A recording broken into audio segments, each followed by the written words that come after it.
నమస్కారం. యాక్చువల్లీ ఈరోజు చాలా వీడియోస్ ఉన్నాయి. పొలిటికల్ కానీ, సినిమా విషయంలో కానీ రిమైండ్. బట్ ఇమ్మీడియట్గా ఈ వీడియో అనిపించాను. క్యాటరీ సెల్ఫీ ఛానల్ టైం కూడా మాకు 12 అవుతుంది. సో మెయిన్ ఏంటంటే ఇన్స్టాగ్రామ్లో, యూట్యూబ్లో అసలు ఎవడెవడో ఎవతెవతో ఏమనుకోవద్దే పిచ్చి పిచ్చి వంటలు చేస్తున్నారు. అసలు అది అనకూడదు, కానీ వాడు విషం తింటూ కూడా అబ్బబ్బబ్బా ఇలా అంటూ ఉంటాడు. అంటే బాగుంది అంట. నేను ఆల్రెడీ మీడియాలో ఉన్నప్పుడు, ఈ వంటల సంస్థ షోలు చేస్తున్నప్పుడు నేను గమనించేవాడు.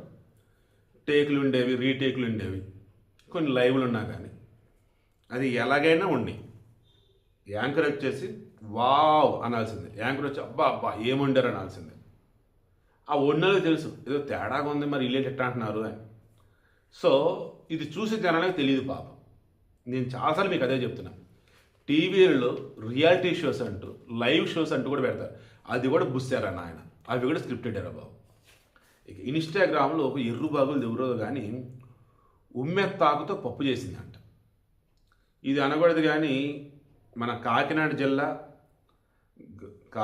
జిల్లా గండేపల్లి దగ్గర ఎర్రుపాలెం, అక్కడ వీరబ్బు అనే ఒక పెద్ద ఆయన ఉన్నాడు. ఆయనకు ఒక కొడుకు, వాళ్ళు హైదరాబాద్లో ఉంటారు.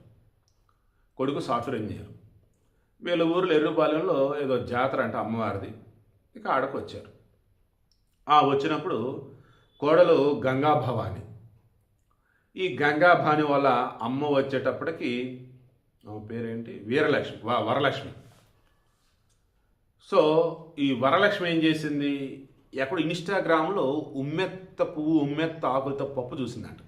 చాలా మంది చెప్పారంట ఎర్రుబాగులు, అరే నాయన ఉమ్మెత్త కాయలు, ఉమ్మెత్త పువ్వు, ఉమ్మెత్త ఆకులు, ఉమ్మెత్త విత్తనాలు మొత్తం కూడా డేంజర్ రా, విషం రా.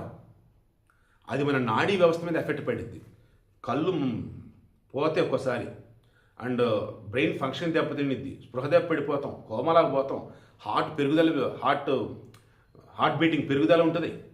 అన్నీ అబ్నార్మల్గా ఉంటారు. నన్ను ఉమ్మెత్త పువ్వు సంచి మనం ఏది టచ్ చేసిన నోట్లోకి పోతే పాపం మరి అనకూడదని పాపం ఈ వండేసింది వరలక్ష్మి. ఈలోపు వాళ్ళ ఫ్రెండ్ ఒక ఆమె వచ్చింది, జయలక్ష్మి.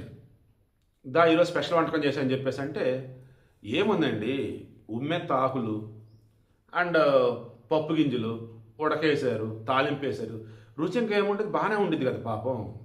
తిన్నారు. అయితే ఈ హరిబాబు అని చెప్పేసి వీళ్ళ బంధువే, వీళ్ళ ఒక పర్సన్ హస్బెండ్ ఆయన, అండ్ మీ గంగాభవానికి 2 బిడ్డలు, పసిబిడ్డలు, కొడుకులు. వాళ్ళు తినలా, దాంతో వాళ్ళు బతికిపోయారు. ఏమైంది ఇప్పుడు, వీళ్ళు తిన్నారు కదా నలుగురు. ఎవరెవరు, గంగా భవాని, వరలక్ష్మి, జయలక్ష్మి, వీరబ్బు. పాపం ఇంకా వీళ్ళ నలుగురు పరిస్థితి ఎలా ఉందంటే, ఇక స్పృహ కోల్పోయినారు. అండ్ మొత్తానికి ఏదో తేడా కొడుతుంది. ఇమీడియట్గా నియర్బై ఆసుపత్రి అంటే పెద్దాపురం, ఆడబాటుకెళ్ళారు. వాళ్ళు చూసి అసలు ఏం జరిగింది ఏంటి అంటే కొంత చెప్పగలిగారు. ఊరి బాబు ముందు కాకినాడ పట్టుకెళ్ళంటారు బాబు అన్నారు. కాకినాడ గవర్నమెంట్ ఆసుపత్రి పట్టుకొచ్చారు. ఇప్పుడు వాళ్ళు కోలుకుంటూ ఉన్నారు. దేవుడి దయ వల్ల వారు తిన్నటువంటి ఇది ఏదైతే ఉందో హెవీగా వాళ్ళ మీద ఇంపాక్ట్ పడకముందు ఆసుపత్రి పట్టుకెళ్ళారు. ఒకవేళ నైట్ తిని పడుకున్నట్టయితే మార్నింగ్కి ఆల్మోస్ట్ చనిపోయేవాళ్ళేమో. సో వీడియోకి ఇంట్రెస్ట్ మీకు అర్థమైందా? దండం పెడుతున్నాను రా, వ్యూస్ కోసం పిచ్చి వంటలు, వ్యూస్ కోసం పిచ్చివి ఇవ్వకండి రా. ఆడవాళ్ళకి మగవాళ్ళకి దండం పెడుతున్నా. ఏం కర్మరా నాయన, అన్యాయంగా అకారణంగా అమాయకులు బలి చేస్తూ ఉన్నారు. వీళ్ళైనా కానీ ఎవడెవడో ఎవతతో చూపితే అవన్నీ నిజాలని చెప్పేసి ఎలా వండుతారో అర్థం కాదు.